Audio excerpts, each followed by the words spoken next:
Any chef will tell you the secret to a good recipe is working with great ingredients. Greece's chefs are surrounded with a plentiful variety of amazing local products that fuel their creativity. Emerging and internationally renowned Greek chefs combine exquisite local ingredients from every corner of Greece, creating for us some of the finest and most creative recipes. Join us on a Greek food adventure, The Creative Path.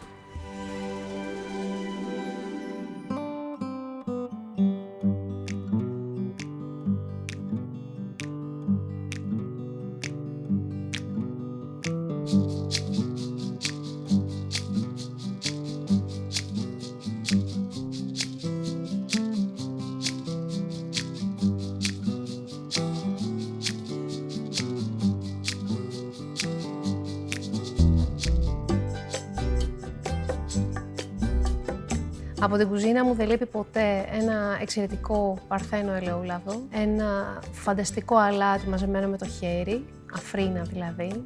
Αυτό που επίσης δεν μπορώ να αποχωριστώ ποτέ από την κουζίνα μου είναι τα φρέσκα μυρωδικά και τα βότανα. Είμαι η Σταυριανή Σερβακάκου και θα σας φτιάξω μία σούπα κρασιού. Θα χρησιμοποιήσω ένα φανταστικό κρασί από τον ελληνικό αμπελώνα, μία γηγενής ποικιλία της Υπήρου, την τεμπίνα, η οποία έχει φανταστικά χαρακτηριστικά, έχει τόνους από αχλάδι, από άνθη, εσπεριδοειδή και είναι ιδανική για την παρασκευή αφροδών ίνων.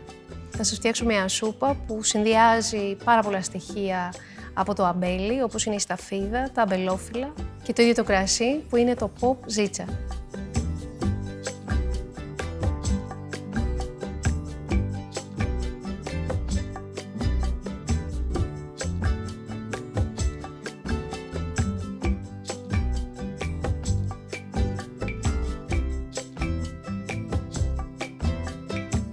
Λοιπόν, θα ξεκινήσουμε με τα σαρμαδάκια.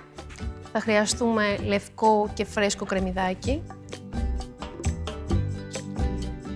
Θα σπαλίσουμε λίγο αλάτι. Και αν θέλουμε να δώσουμε και μία έξτρα αίσθηση και νοστιμιά, μπορούμε να βάλουμε και ένα φύλλο δάφνης. Και φρεσκοαλεσμένο πιπέρι.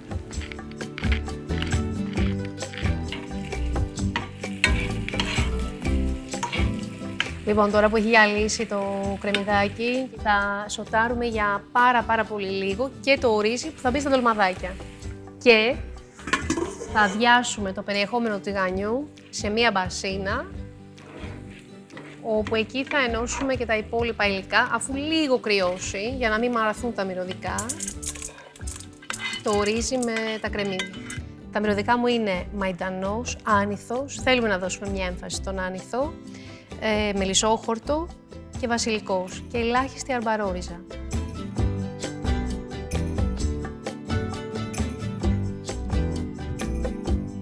Προσθέτω τη σταφίδα. Βάζω λίγο μπουκόβο. Αφρίνα. Και εγώ πάντα προσθέτω το ξύσμα από κάποιο ασπεριδοειδές, μπορεί να είναι λεμόνι, μπορεί να είναι μοσχολέμονο. Πορτοκάλι δεν θα τέριαζε, θεωρώ, οπότε θα μείνω σε κάτι πιο όξινο. Λίγο ακόμα ελαιόλαδο.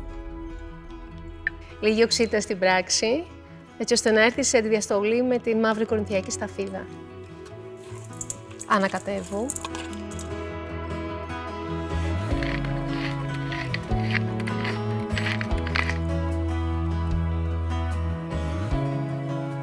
Τώρα θα τυλίξουμε τα ντολμαδάκια. Θα στρώσω στον πάτο της κατσαρόλας 2-3 φύλλα για να μην κολλήσουν.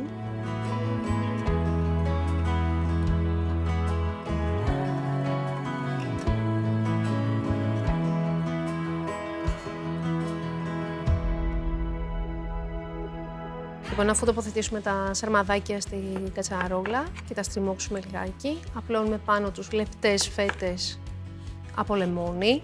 Προσθέτουμε λίγο ελαιόλαδο, ελάχιστο νεράκι.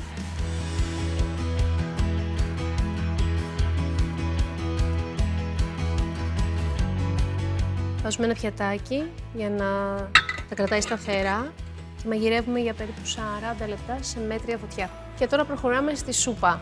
Θα χρειαστούμε πατάτα, κομμένη σε ισόπαχα μέρη,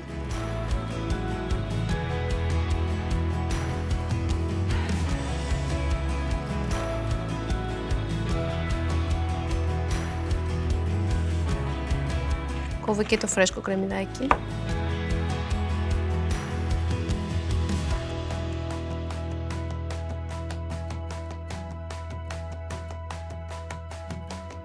Ρίχνουμε τυράκι και αφήνουμε λίγο για το τέλος. Ελάχιστο ελαιόλαδο. Ρίχνουμε την πατάτα και το κρεμμύδι. Ρίχνουμε τη φρέσκια δάφνη. Λίγα σποράκια από καρδάμουμο. Βάζω από τώρα μπουκόβο, πιπέρι, αλάτι. Βάζω λίγο για να έχω τον έλεγχο και μετά δοκιμάζοντας θα διορθώσω τη γεύση.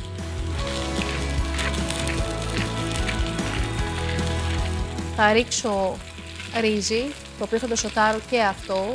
Όταν αρχίσει η πατάτα να κολλάει στον πάτο και όταν δούμε ότι τα κρεμμύδια έχουν γυαλίσει, σημαίνει ότι ήρθε η ώρα για να σβήσουμε με την τεμπίνα, που είναι και η ουσία που θα δώσει όλη τη γεύση στη σούπα αυτή.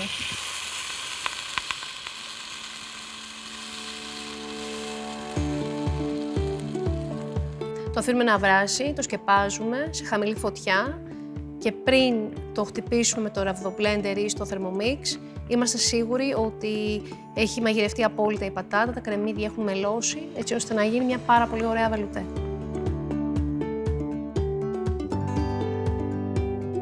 Ήρθε η ώρα να χτυπήσουμε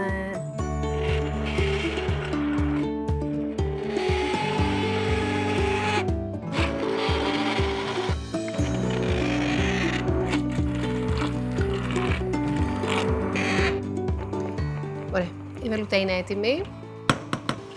Ήρθε να φτιάξουμε το αυγολέμονό μας. Έχουμε κρατήσει λίγο ζουμάκι το οποίο είναι χλιαρό, δηλαδή η θερμοκρασία που θέλουμε για να μην κόψει το αυγολέμονο. Και θα χρησιμοποιήσουμε ένα ολόκληρο αυγό και ένα κρόκο.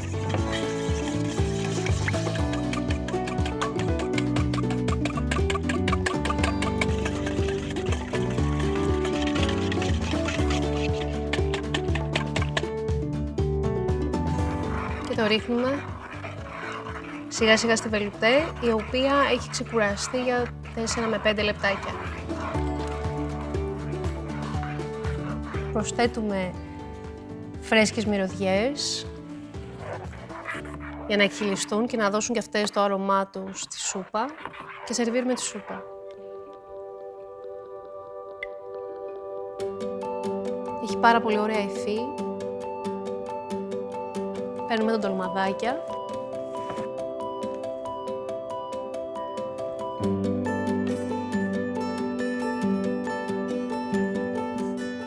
Τελειώνω με λίγο φρέσκο παρθένο ελαιόλαδο, εξαιρετικό παρθένο ελαιόλαδο, αγουρέλαιο. Σπαλίζω με λίγο μπουκόβο και τρίβω λίγο φρέσκο πιπέρι.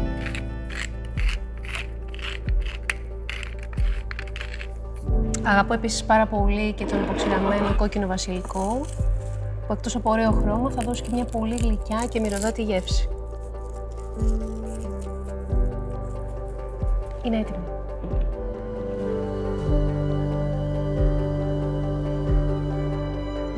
Μαγείρεψαμε με ζήτσα και θα ολοκληρώσουμε το γεύμα μας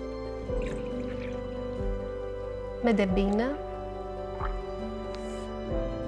ποπ ζήτσα.